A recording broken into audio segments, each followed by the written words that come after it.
नमस्कार दोस्तों, मेरा नाम है मनीष कुमार सिंह और आपका बहुत बहुत स्वागत करता हूं मैं 4 पीएम महाराष्ट्र पे। दोस्तों, आपको याद होगा अभी कुछ दिनों पहले ही अजीत पवार ने एक बड़ा बयान दिया था और कहा था कि सुप्रिया सुले के खिलाफ सुनेत्रा पवार को उतारना उनकी बहुत बड़ी गलती थी। हालांकि ये फैसला जो है वो संसदीय बोर्ड ने लिया था, सीनियर नेताओं ने लिया था, लेकिन ये एक बड़ी गलती थी और इस बात का उन्हें अफसोस है। और तब से इंतजार था कि जो एनसीपी है शरद पवार की, उनकी तरफ से सुप्रिया सुले या शरद पवार का कोई रिएक्शन इस पे कब आएगा। और अब फाइनली सुप्रिया सुले ने अजीत पवार के अफसोस वाले बयान पर जो है अब अपनी प्रतिक्रिया दी है और सुप्रिया सुले ने कहा है कि उन्हें भी इस बात से बहुत दुख हुआ जब उन्होंने उनके खिलाफ सुनेत्रा पवार को उतारा। परिवार में पैसा और राजनीति नहीं घुसानी चाहिए थी, ये बात सुप्रिया सुले ने कही है।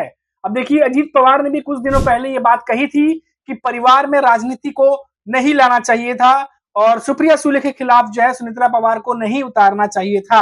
और हालांकि इस बात पर उन्होंने बोला कि गलती हुई है और इस बात का उन्होंने अफसोस भी जो है वो जाहिर किया। और अब इस अफसोस वाले बयान पर अजीत पवार के अब सुप्रिया सुले का जो है रिएक्शन सामने आया है। तो सुप्रिया सुले ने क्या कुछ कहा है वो मैंने आपको बताया। इसी के साथ सुप्रिया सुले ने रवि राणा के ऊपर भी बोला कि जिस तरीके से खबर आई थी कि रवि राणा की जुबान जो है वो फिसली है और लाडली बहन योजना के तहत जो 1500 रुपए देने की बात हो रही है वो 3000 तक बोला और कहा कि अगर उन्हें वोट नहीं मिलते हैं तो वो जो है पैसे कैसे वापस ले लेंगे। तो इस पर उन्होंने बोला है कि बीजेपी के जो नेता हैं तमाम और जो उनसे जुड़े हुए लोग हैं वो सिर्फ चुनाव को लेकर के ही तमाम जो काम है वो करते हैं ताकि उन्हें वोट मिलते रहें। और ये जो रवि राणा ने जो बयान दिया था, जो जबान फिसली थी उनकी जो खबर आई थी, उस पर भी उन्होंने अपनी प्रतिक्रिया दी है और कहा कि ये उसी का एक उदाहरण है कि इनके दिमाग में चुनाव चलता रहता है और उसी को लेकर के ये तमाम चीजें की जाती हैं। अब देखिए कि सुप्रिया सुले जो है वो लगातार लाडली बहन योजना को लेकर के सरकार, जो महायुति सरकार है, उसको निशाना भी बना रही है और कह रही है कि ये सब कुछ जो है वो चुनाव को देख करके ही किया जा रहा है।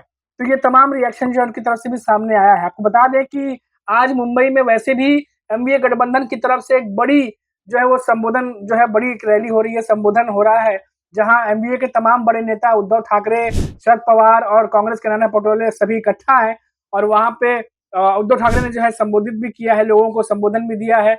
और इन सब के बीच अब ये माना जा रहा है कि जल्द ही एमवीए गठबंधन की तरफ से शक्ति प्रदर्शन भी है, अब शुरू होने वाला है और कांग्रेस की तरफ से जो है एक बड़ी शक्ति प्रदर्शन जो है वो किया जा सकता है, क्योंकि कांग्रेस जिस तरीके से महाराष्ट्र में वापस लौटी है उसे देखते हुए साफ जाहिर है कि आने वाले समय में वो ज्यादा सीटों पर इस बार चुनाव लड़ने वाली है। क्योंकि जिस तरीके से 17 सीटों के आसपास वो जो है 17 से 18 सीटों पर चुनाव लड़के 13 सीटें निकाल के लेके गए हैं, इससे कोई दो राय नहीं कि कांग्रेस ने महाराष्ट्र में अपना जो कद है वो बहुत ज्यादा बढ़ा लिया है 2024 के लोकसभा इलेक्शन में और अब वो पूरी तरीके से तैयार है। तो इसी को देखते हुए इस समय एमवीए के जितने तमाम गठबंधन जो हैं वो महायुति सरकार पर हमला बोल रहे हैं और उसी कड़ी में जो सुप्रिया सुले हैं उन्होंने भी एक कदम आगे बढ़ाया है और जो निशाने पे आज लिया है ये तमाम बातें जो हुई हैं। लेकिन सबसे बड़ी खबर, इंपॉर्टेंट खबर वो ये है कि अजीत पवार के बयान पर सुप्रिया सुले का जो रिएक्शन आया है वो एक अपने आप में एक बड़ी खबर है महाराष्ट्र के आज की डेट में। अभी के लिए फिलहाल इतना ही, फिर लौटेंगे तो बात करेंगे किसी बड़ी खबर पर। तब तक देखते रहिए 4 पीएम महाराष्ट्र और मुझे इजाजत दीजिए। नमस्कार।